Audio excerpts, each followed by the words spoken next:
Sometimes you just suck. Sometimes you do. It would be great if you didn't. Sometimes you do. Sometimes I sit down and I make one of these videos and it sucks. Sure, some of you guys will watch it anyways. Most of you won't. But I'll rip out a whole, 10-minute tangent on the Tanzanian league, and I'm tripping over my words. The points I'm making, they don't make sense. My eye contact is letting you down. My hair is all uncouth and unkempt. And sometimes I don't even run for weeks.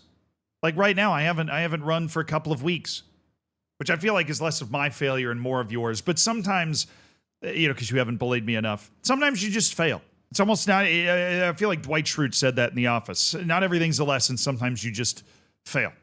And that's what happened with Ruben Sellas at Sheffield United. Except for some reason, people, I've noticed some sort of prevailing sentiment, people trying to dig their heels in and say, well, this is just another example of ownership that just gets football wrong. Ownership that just doesn't understand. That you need to give managers time. That you need to believe in what these managers are capable of. And 98% of the time, I am on that side of the argument. 98% of the time I am. I believe that oftentimes in the world of football, managers are not given enough time. But there are some cases where it just makes sense. You can already see the writing on the wall, even if it hasn't been that long. Erik ten Hag is a great example. And this is an example tweet of the reaction I'm talking about. And they actually reference Erik ten Hag, which makes it perfect. So this is in response to a tweet about Ruben Sellas being sacked at Sheffield United after just 6 matches, right? Said, this is not acceptable. These teams are now making decisions that no one can justify. 6 games is a small sample size to sack a manager if it's performance-based. Ten Hag was sacked after 3 games, but it's not just about performance, but a couple of reasons. Sheffield could lose 6 games under any manager. It's not really justifiable. And I am here, fully prepared and emotionally and physically prepared to make the argument that it was completely justifiable.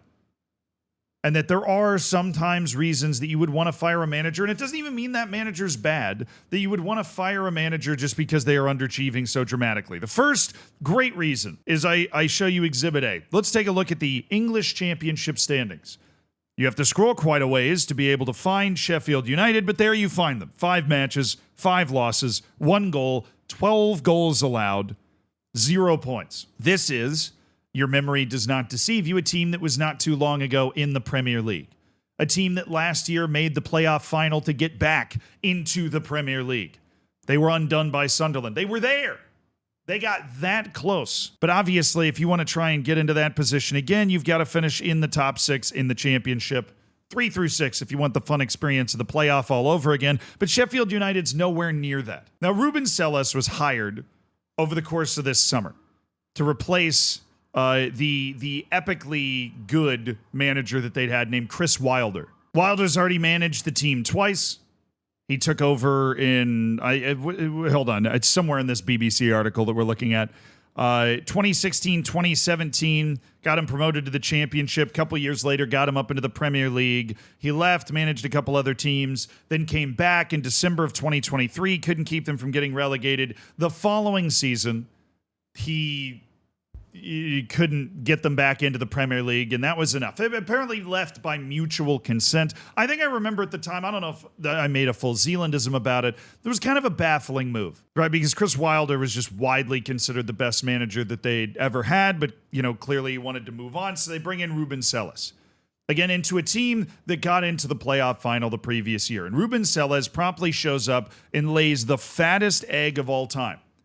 And not only are they losing, they're losing with a capital oozing, right? I mean, they've allowed 12 goals. The final match that got him fired was at Ipswich. They lost 5-0.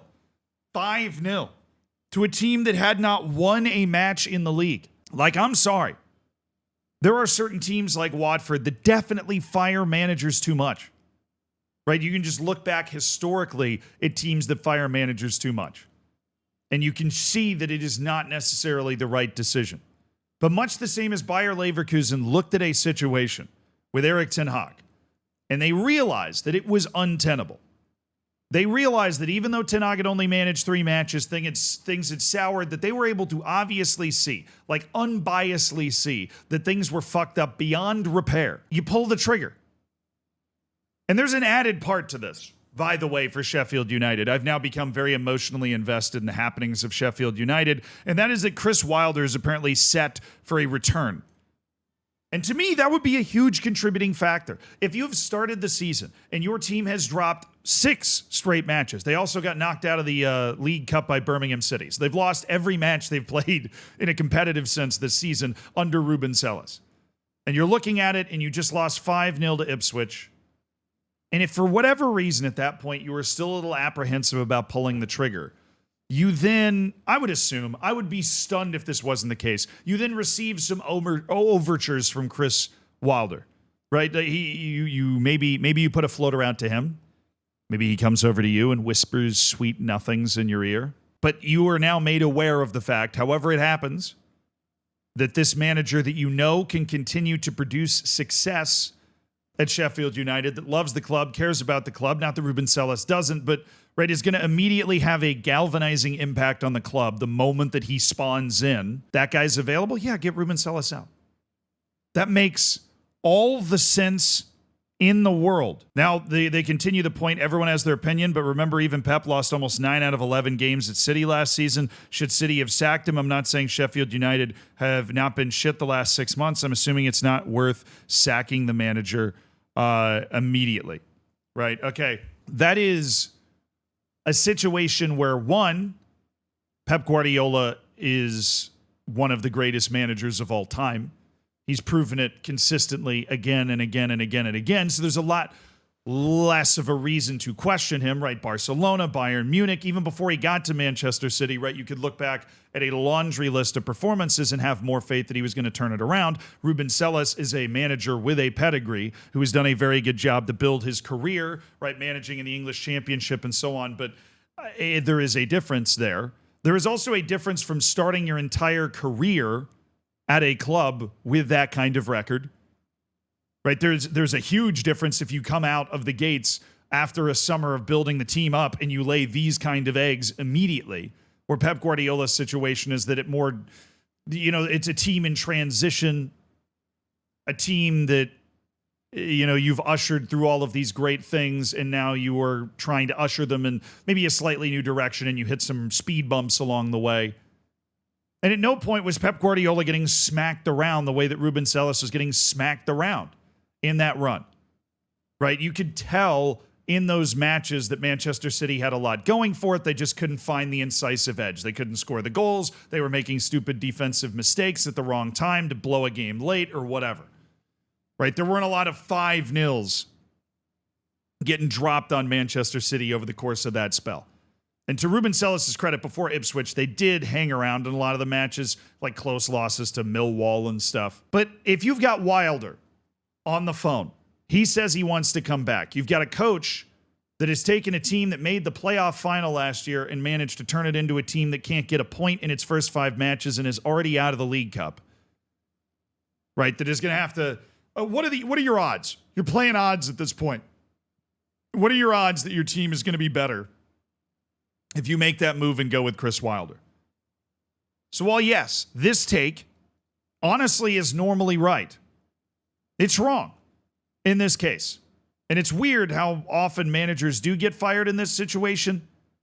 They only manage a couple of matches and then all of a sudden they're, on the outs, and it's usually some really egotistical owner. But we have found a justified example. And I wish Ruben Selles the best. I'm sure he'll land on his feet managing maybe another championship club or League One or go somewhere else in Europe, right? Because he has a pedigree that proves he is able to manage. But sometimes you go into a club and it just doesn't work out. You don't get along with the people, you don't get along with the players, and you can't figure anything out. And that's okay. Very few managers stay at clubs for a really long time. And that's true for coaches in American professional sports too, where I think coaching longevity is much more valued. Maybe you get a couple of years. So if you've got your opportunity to try and get out of this situation, get out of it.